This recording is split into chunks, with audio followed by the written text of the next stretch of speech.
Dans l'immensité sauvage et impitoyable de l'Arctique, la vie ne se contente pas de survivre, elle se bat pour chaque pouce de terrain. Haut perché sur les falaises de granit escarpées du Groenland, une tragédie se joue, aussi ancienne qu'haletante. Ici, la bernache nonnette a choisi un lieu de nidification qui semble impossible. Perchée à des centaines de mètres au-dessus de la toundra, sur des corniches étroites et balayées par les vents. La stratégie des hauteurs. Pourquoi nicher ici? Pour ces oies, les hauteurs sont une forteresse. Les prédateurs terrestres, comme les ours polaires, ne peuvent atteindre ces sommets verticaux, ce qui donne aux œufs une chance d'éclore en paix. Cependant, cette sécurité a un prix élevé.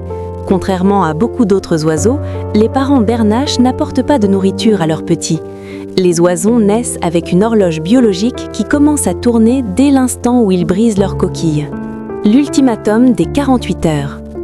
Lorsqu'ils n'ont que 2 jours, les oisons doivent manger, sous peine de mourir de faim. Leur seule source de nourriture, les herbes luxuriantes et les invertébrés riches en nutriments, se trouvent loin en bas, dans la vallée. Sans ailes fonctionnelles et sans aucun moyen pour leurs parents de les transporter, il n'y a qu'un seul chemin vers le bas, le saut de la foi. Dans le vide. Encouragés par les cris de leurs parents en bas, les minuscules oisons commencent à s'avancer vers le bord de la falaise. Un par un, ils se jettent dans le vide. Ils ne volent pas, ils font du parachute, déployant leurs petits pieds palmés et leurs ailes pour attraper le peu d'air qu'ils peuvent. La descente est brutale. Ils frappent les parois rocheuses déchiquetées, rebondissant et dégringolant comme des balles de tennis emplumées. Conçus pour rebondir. Cela ressemble à un massacre, mais la nature les a équipés pour ce moment. Le squelette d'un oison est d'une souplesse surprenante, et leur épaisse couche de duvet agit comme un coussin protecteur contre les premiers impacts. Bien que la chute soit souvent suffisante pour les étourdir, beaucoup se relèvent miraculeusement, secouent la poussière et partent à la recherche de leurs parents. L'épreuve, le renard polaire. La chute n'est que le premier obstacle.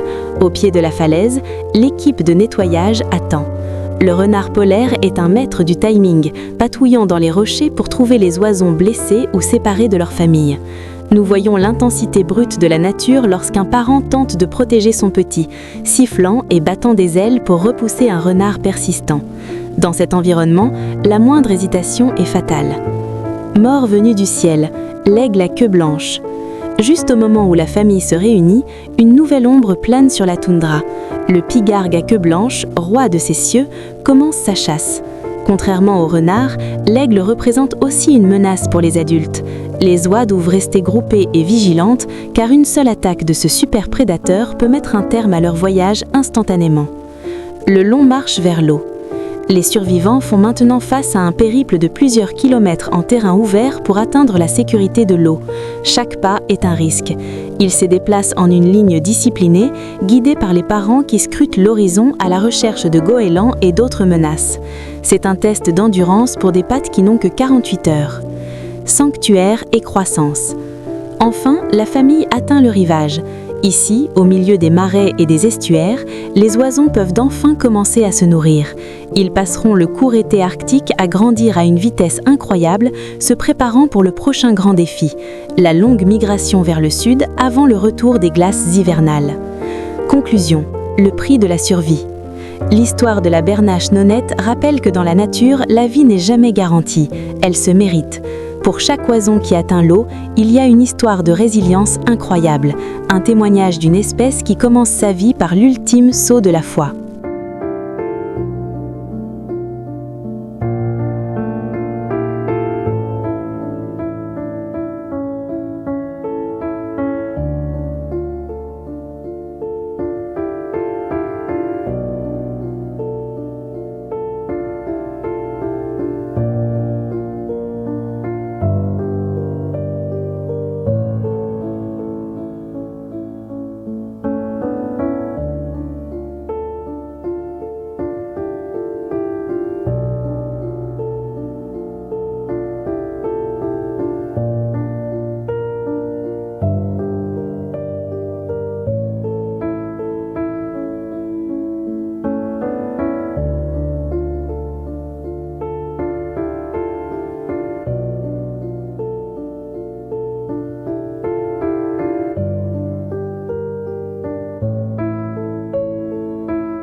Dans l'immensité sauvage et impitoyable de l'Arctique, la vie ne se contente pas de survivre, elle se bat pour chaque pouce de terrain. Haut perché sur les falaises de granit escarpées du Groenland, une tragédie se joue, aussi ancienne qu'haletante. Ici, la bernache nonnette a choisi un lieu de nidification qui semble impossible. Perchée à des centaines de mètres au-dessus de la toundra, sur des corniches étroites et balayées par les vents. La stratégie des hauteurs. Pourquoi nicher ici? Pour ces oies, les hauteurs sont une forteresse. Les prédateurs terrestres, comme les ours polaires, ne peuvent atteindre ces sommets verticaux, ce qui donne aux œufs une chance d'éclore en paix. Cependant, cette sécurité a un prix élevé. Contrairement à beaucoup d'autres oiseaux, les parents bernaches n'apportent pas de nourriture à leurs petits. Les oisons naissent avec une horloge biologique qui commence à tourner dès l'instant où ils brisent leur coquille. L'ultimatum des 48 heures. Lorsqu'ils n'ont que 2 jours, les oisons doivent manger, sous peine de mourir de faim. Leur seule source de nourriture, les herbes luxuriantes et les invertébrés riches en nutriments, se trouvent loin en bas, dans la vallée. Sans ailes fonctionnelles et sans aucun moyen pour leurs parents de les transporter, il n'y a qu'un seul chemin vers le bas, le saut de la foi. Dans le vide. Encouragés par les cris de leurs parents en bas, les minuscules oisons commencent à s'avancer vers le bord de la falaise. Un par un, ils se jettent dans le vide. Ils ne volent pas, ils font du parachute, déployant leurs petits pieds palmés et leurs ailes pour attraper le peu d'air qu'ils peuvent. La descente est brutale.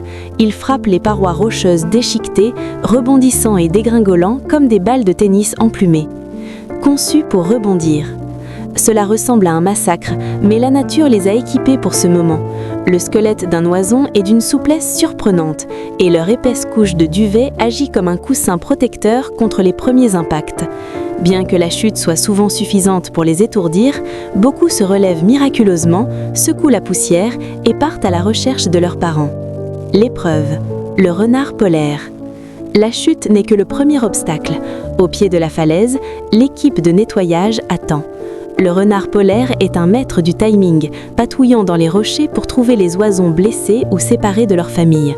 Nous voyons l'intensité brute de la nature lorsqu'un parent tente de protéger son petit, sifflant et battant des ailes pour repousser un renard persistant. Dans cet environnement, la moindre hésitation est fatale. Mort venu du ciel, l'aigle à queue blanche. Juste au moment où la famille se réunit, une nouvelle ombre plane sur la toundra. Le pigargue à queue blanche, roi de ces cieux, commence sa chasse. Contrairement au renard, l'aigle représente aussi une menace pour les adultes. Les oies doivent rester groupées et vigilantes, car une seule attaque de ce super prédateur peut mettre un terme à leur voyage instantanément. Le long marche vers l'eau. Les survivants font maintenant face à un périple de plusieurs kilomètres en terrain ouvert pour atteindre la sécurité de l'eau. Chaque pas est un risque. Ils se déplacent en une ligne disciplinée, guidés par les parents qui scrutent l'horizon à la recherche de goélands et d'autres menaces. C'est un test d'endurance pour des pattes qui n'ont que 48 heures. Sanctuaire et croissance. Enfin, la famille atteint le rivage.